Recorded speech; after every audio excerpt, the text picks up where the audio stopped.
here we have a regular SanDisk flash drive. If you plug it in, it's not seen. First thing we look for on these is broken connector damage. So in this case, if you look right here, see if I can get autofocus to zoom in on that. We have a lifted pad right there. Another one right there. And another one there. And another one there. So the first step is to remove the bad connector and attach a new one.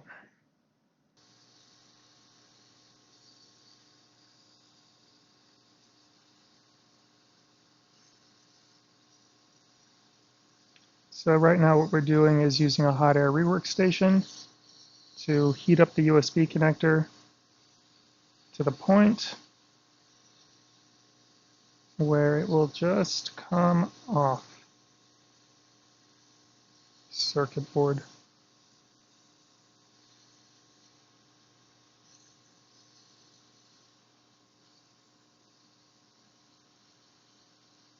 Come on.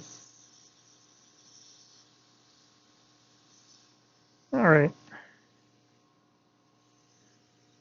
All right, so what do we have? Definitely have one damaged pad over here. They're not as bad off as I thought they were. Okay, let's get some leaded solder.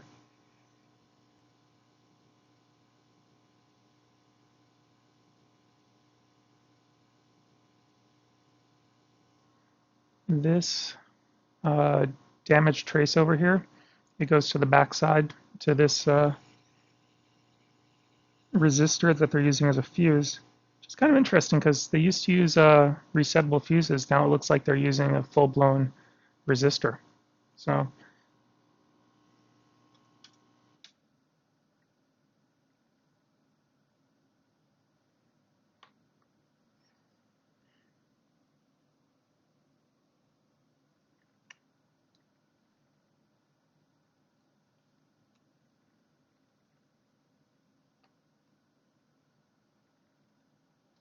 soldering on the USB connector pads.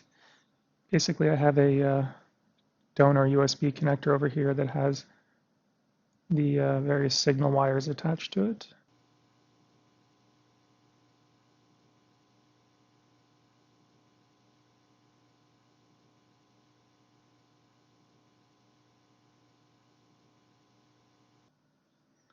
Attach this guy to the fuse over here,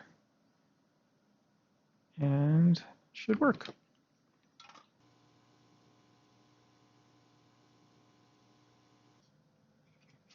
And that's not good. So we get a drive letter, but nothing else. Okay, that could be an off-chip issue. Could be a file system issue. Yeah, it's only seen as 64 megabytes. Okay, that means that either there's a problem with the controller making connection with the memory chip, or the data in the memory chip is somehow corrupted. Let's see what we can do. Go the easiest route and try reflowing the memory chip, which will probably make our USB connector come off.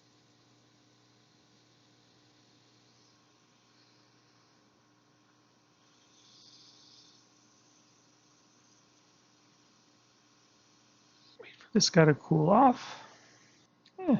Did it without knocking anything off, including the USB connector. Awesome. Let's see. I don't think it's an issue on this side. Can't say for sure though. Usually broken connector cases aren't okay, cool, it worked. Awesome, so that's what it was as well. So usually broken connector cases aren't off-chip recoveries with SanDisk, and in this case it looks like the problem was also that when the connector was broken. It bent it enough so that way the memory chip came loose on one side.